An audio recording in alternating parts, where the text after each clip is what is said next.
Salah satu bucket list gue dalam dunia nanjak-menanjak gunung adalah ketemu sama Boyem dan nyobain makan nasi pecel legendaris dari warungnya. Alhasil gue pun berangkat menuju Lau.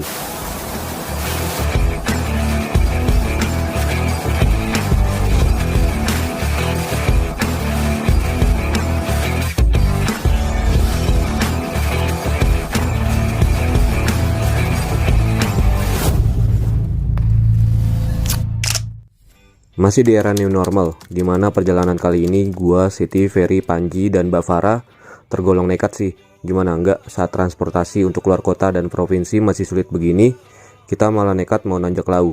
Terminal Pulau Gebang pun masih belum melayani keluar masuk bus akap. Alhasil kita naik bus Dahlia Indah yang 4 hari sebelum jalan, udah gua pesen duluan tiketnya. Yang gue beli langsung dari agen Pulau Gebang.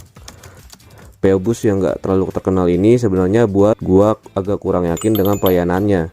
Bagaimana enggak, awalnya sales tiketnya bilang bisa naik dari pintu tol dekat terminal, tetapi malah dilempar ke pintu tol Cakung, dimana kita harus bayar ekstra 20.000 per orang untuk ke sana. Transportasi ke pintu tol Cakung pun pakai mobil minibus R3 yang kami isi 8 orang. 5 orang dari rombongan gua, 3 orang lagi dari penumpang lain.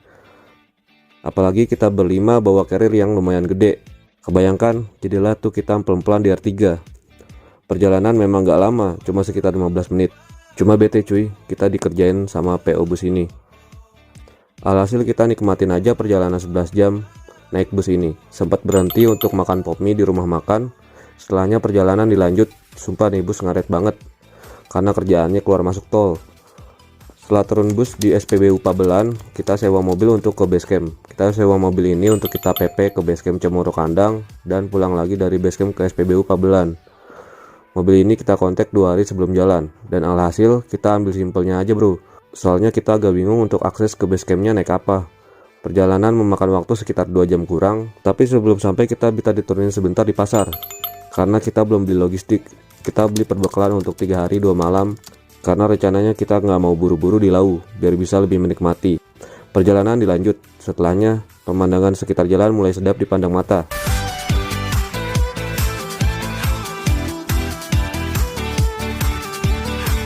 Gak terasa kita sampai di base camp Cemoro Kandang. Base campnya di pinggir jalan banget bro. Di base camp kita daftar simaksi dan juga packing tipis-tipis. Setelahnya kita berdoa yang dipimpin oleh Ferry agar diberi kelancaran dan bisa kembali lagi sampai ke rumah. Oke, berdoa selesai. Action apa? Yes. Ya. Bismillah ya semua ya, bismillah ya. Dan pendakian pun dimulai.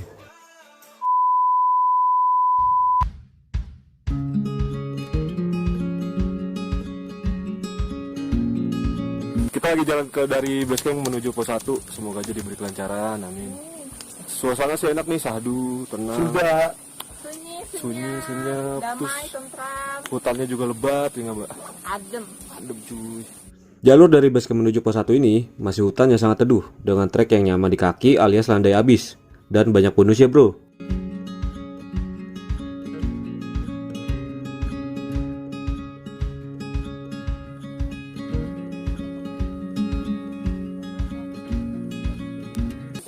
nyampe ya kan. Nggak jelas lah, ngenyot aja ngenyot.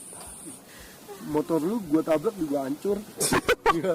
Motor udah 3 tahun udah ganti-ganti. Jalurnya rapet cuy. Seneng nih dapat jalur begini.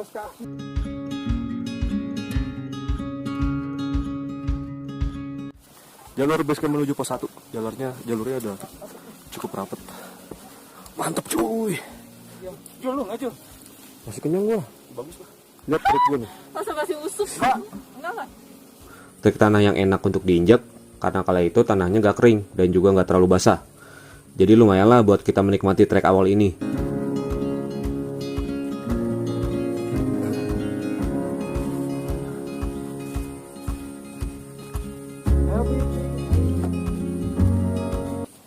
Sampai pos 1 cuy. Di jam 11.51. Oi. Semangat. Tinggalnya sih di situ 2167.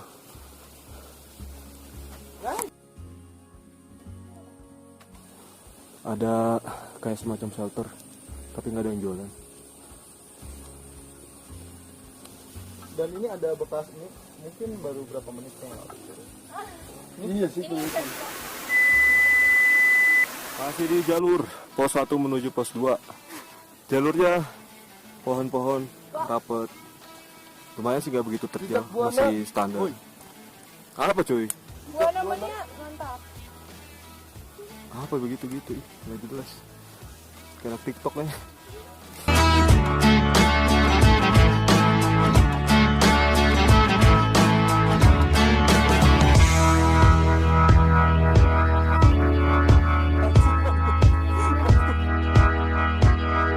Oh ya, kali ini kita mendaki lewat Cemoro Kandang. Sebenarnya Gunung Lawu punya dua trek yang lebih populer, yaitu via Cemoro Sewu dan juga Candi Cetok. Cemoro Sewu terkenal dengan trek berbatu yang hampir nggak ada bonus di sepanjang jalurnya. Tapi walaupun berbatu, untuk urusan waktu tempuh lebih cepat bro daripada Cetok dan Kandang. Kalau Cetok katanya mirip-mirip sama Kandang, yaitu treknya panjang tetapi banyak landainya. Cuma jalur Cetok itu rame bro. Masih di jalur pos 1 menuju pos 2. Sudah tercium aroma-aroma belerang. Dan alasan gue dan teman-teman lewat Cemoro Kandang ya otomatis karena treknya sepi. Pemandangannya bagus karena dia melingkari bukit. Vegetasinya pun masih rapet, serapat pintu anak kos kalau belum bayar kosan. Haha. Jadi lumayan kagak ngap bro. Maklum, gue termasuk pendaki keong bro. Ya lo tau lah. Bentar lagi pos 2 cuy. Semingit. Di jam 13.35 kita sampai di pos Loro Gunung Lawu view via Cemoro Kandang. Mantap seluruh.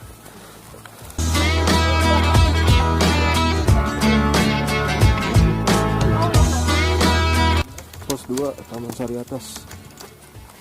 Ketinggiannya 2470 mdpl. Ada 2 shelter.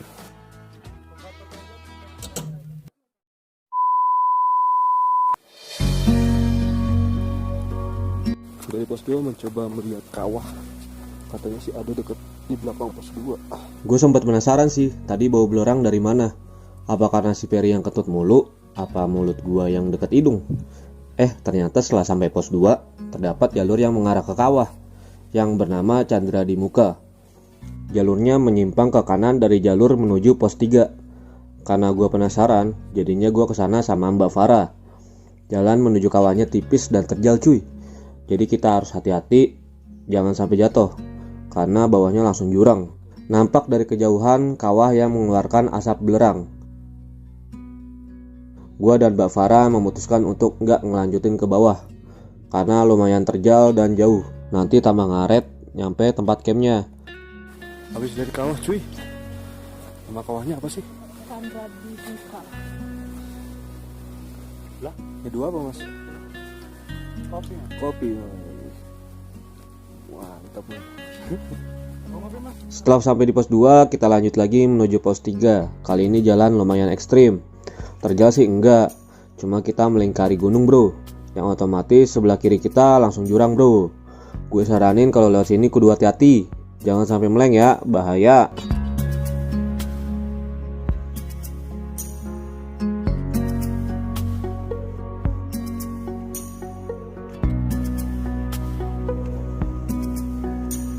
Jalur setelah pos 2 ini juga lumayan rapat bro, masih dengan tumbuhan yang bikin kaki kita geli-geli gitu, karena bersentuhan dengan semak-semak.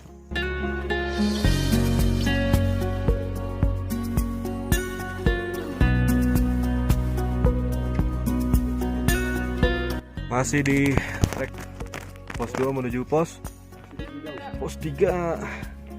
Jalurnya rapet, pinggiran tebing gitu sih. Cuma sayang ketutup kabut. Kalau nggak ketutup kabut pemandangannya pasti bagus banget. Bismillah aja nanti sore kita dapat pemandangan Cihuy.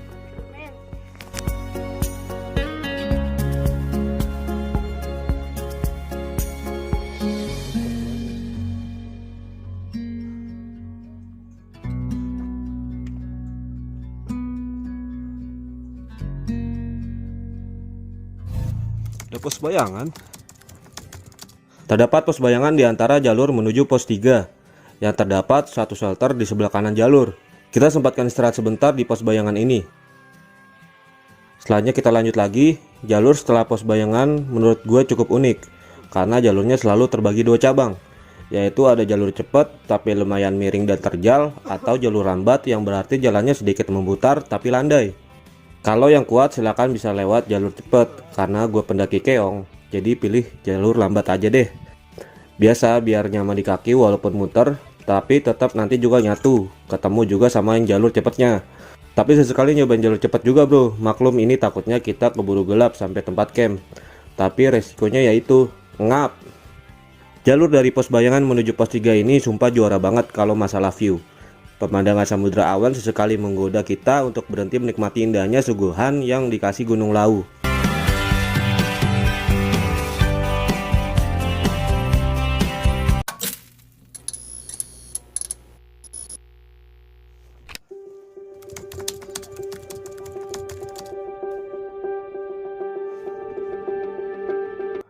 Pos 3 cuy.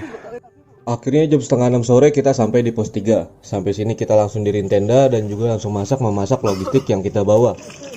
Masak ya. Masak apa? Boleh tuh. Woi, pipi semua muka. Cep Panji. Ini hasil karya lu deh. Yoi, Oh iya. mantap. Sebenarnya kita tadinya berencana mau ngecamp di pos 4 Cokro Suryo. Tapi karena berhubung trek sudah mulai gelap, jadi kita nggak mau memaksakan bro. Karena trekking malam di Lawu menurut gue sih nggak disaranin. Selain sulit bernavigasi di trek yang gelap, Gunung Lawu kalau malam rasanya gimana gitu. Paham lah ya. Orang Cina gunung. Dia dong nih. Kalau ketawa matanya merem.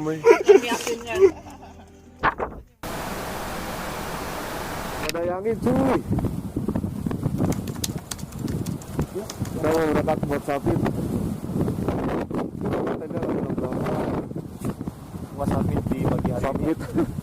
Alangkah baiknya kita berdoa semoga selamat semuanya ya. Bisa balik lagi sini sampai rumah masing-masing berdoa dipersilakan. Berdoa selesai. Selesai.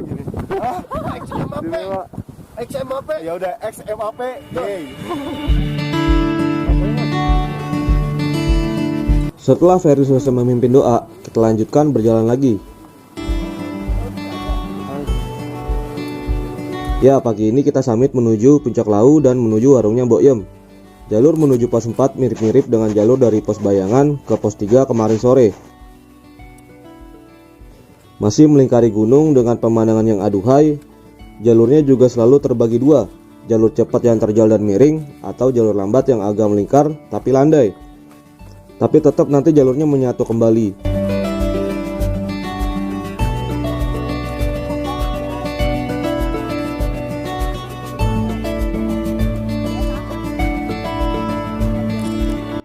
Kita lagi nanjak ke pos 4 tadi dari pos 3. Bismillahirrahmanirrahim. Semangat Siti. Semangat.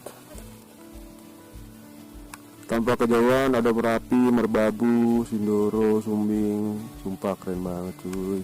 Bang Panji tinggal ke Sumbing doang. Merapi belum? Merapi besok deh langsung aja.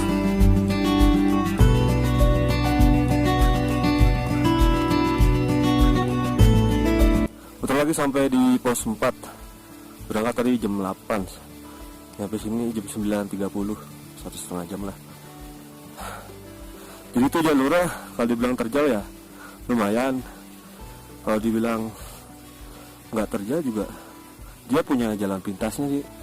Jadi ada yang langsung terjal lurus tapi cepet, ada yang melingkar landai tapi enak santai.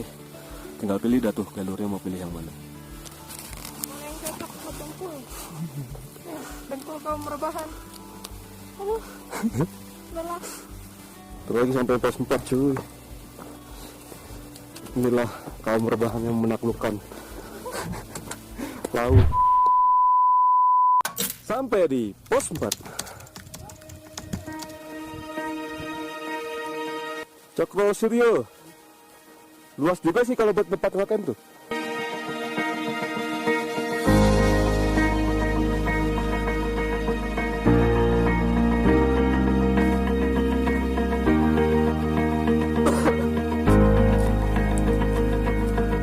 Menuju pos 5 ya? Pos 5 dan Mbok Yem. Bismillah. Setelah istirahat bentaran kita lanjut lagi. Semangat. Jalur menuju pos 5 ini sumpah jalurnya indah banget. Ini salah satu trek terindah yang pernah gue lewatin.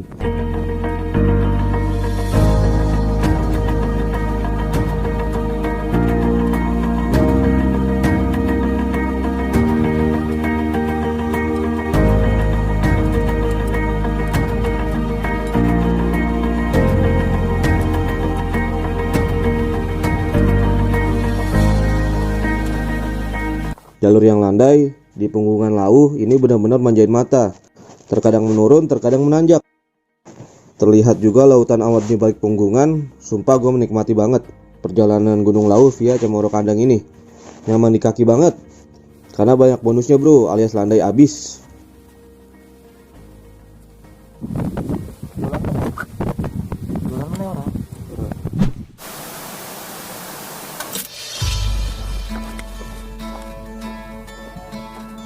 Pos 5.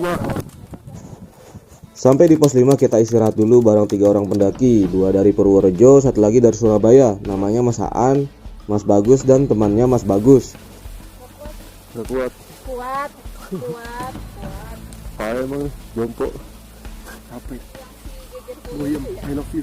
Dari pos 5 mampir ke Mbok Yem. Sampai ketemu Temon. Biarannya Siti. Setelah dari pos 5 sebenarnya bisa langsung menuju puncak. Tapi kita mampir dulu ke Hargo Dalam, warung Mbok Yem.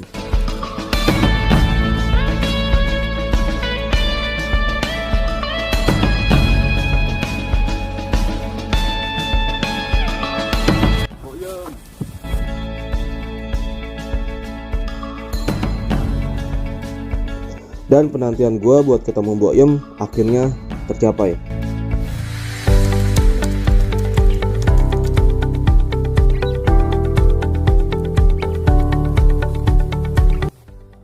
Sesampainya di warung Mbok Yem, kita makan dulu nasi pecel khas Mbok Yem. Nasi pecel. Jadi itu dia nasi pecel kangkung ya. Pakai telur. Ceplok.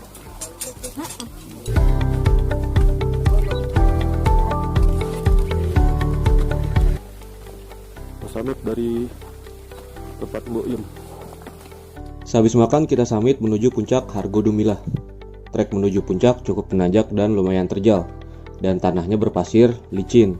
Cuma jaraknya nggak begitu jauh.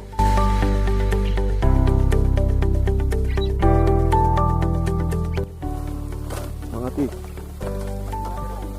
Ini akan menjadi puncak tertinggimu. Oh.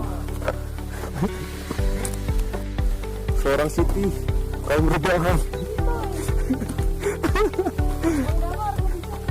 Coba dong pamer dong. Ayah. Kurang dari 20 menit akhirnya kita sampai ke puncaknya Lauh. Hargo Dumilah 3265 mdpl. Nah, akhirnya kita sampai di Hargo Dumilah, puncaknya Lauh. 3265 mdpl. Yes. Mantap.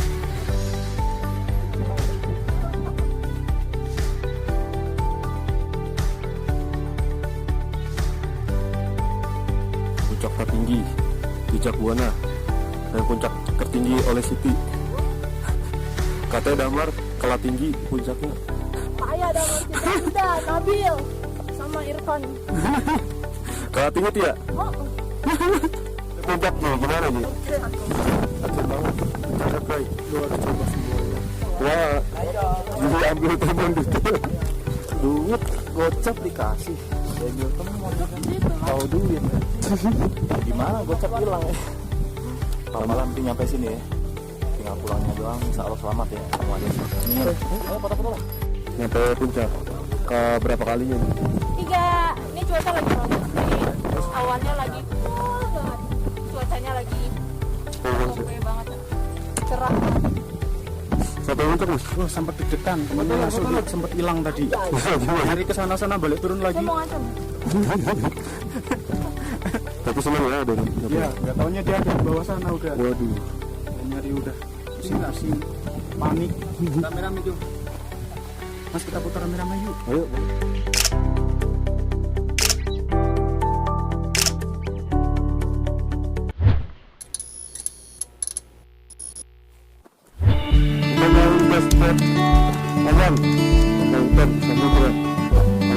Kita sempetin main ke Geger Boyo yang ada di belakang Hargo Dumilah.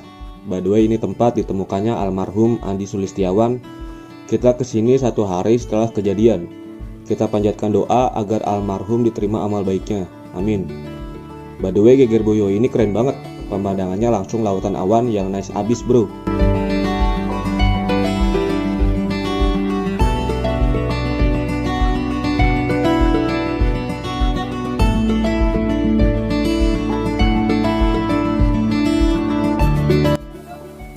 Jalan turun cuy. Awas licin ya. Ya. Sepuas muncak, kita turun. Kali ini kita mau ambil air di Sendang Derajat. Lokasinya menuju jalur Cemoro Sewu. Kalau ke kiri itu Mbak Yon, kita ke Sendang Derajat. Jangan ada usaha jalan. Bodoh kali kau. Bodoh kali kau. Terus jalan sekitar 10 menit. Kalau kelau kehabisan air, lu bisa ambil air di sini. Berhubung persediaan air kita menipis, jadi ya ambil air di sini buat masak dan minum. Soalnya kita masih 1 hari lagi di sini. Maraton cuy.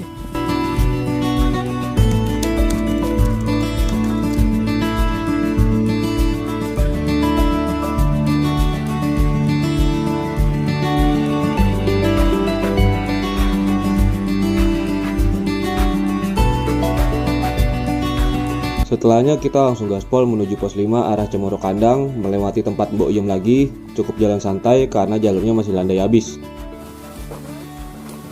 Ada.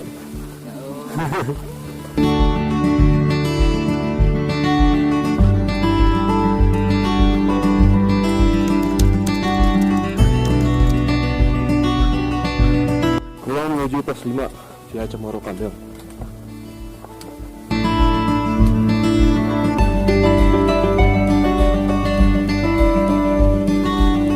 Sampai pos 5.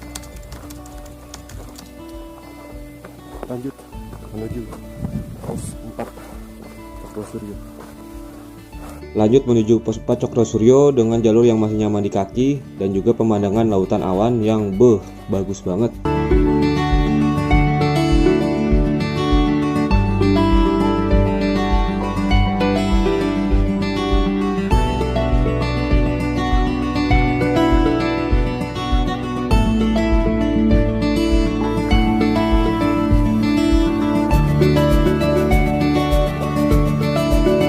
Sampai lagi di Cokrosuryo pos 4-nya.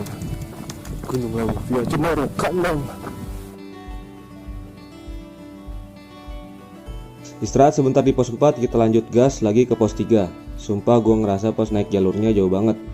Kurang lebih 2 jam pendakian. Tapi ini turunnya kenapa cuma setengah jam kurang dari pos 4. Anggap aja rezeki kali ya. Dan sampailah kita di tenda alias pos 3 Penggek. Kita nikmati dulu suasana sore kala itu dengan lautan awan khas Lawu. Kali ini dimasakin Siti lagi nih sama Mbak Farah. Dan sekarang kita yang terima jadi. Setelahnya kita masak-memasak sebelum tidur dan nyiapin tenaga untuk besok turun. Maha, siap pulang gak nih? Insya Allah. Makan mulu si Bagong. Gua jadi porter. Anjing. Astagfirullah. Jangan mau neng Bang Panji dijadiin porter. Kita bangun agak pagi agar nggak telat ngejar bus pulang. Setelah beberes tenda dan packing, kita pun berdoa yang dipimpin oleh Ferry.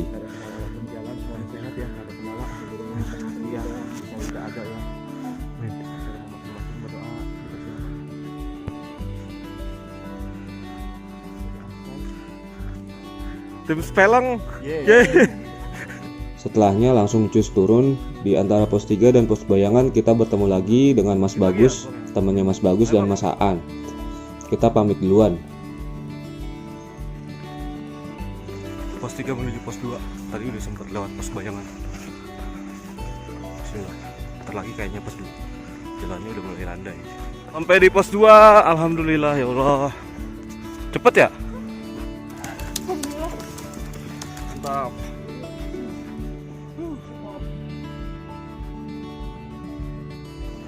Pos 1 lumayan sih, nggak terlalu lama perjalanan. Kalau naik lumayan. Pos 1 Sumpah jalan turun tuh cepet banget, nggak berasa tahu-tahu ketemu pos.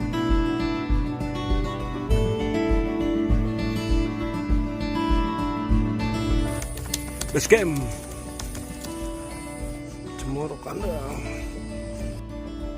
Sampai base camp kita nggak lama-lama karena mobil langsung menjemput. Setiba mobil datang kita langsung menuju Solo kota. Tadinya mau hunting tiket di Terminal Tirtonadi Solo, tapi untungnya Mbak Farah sempat browsing tiket bus Pahala Kencana yang kebetulan ada agennya di SPBU Pablan yang kemarin kita turun bus. Busnya kosong dan nyaman. Sempat bertukar bus di rumah makan dan akhirnya kita sampai di gerbang tol Cakung dengan aman dan selamat. Alhamdulillah.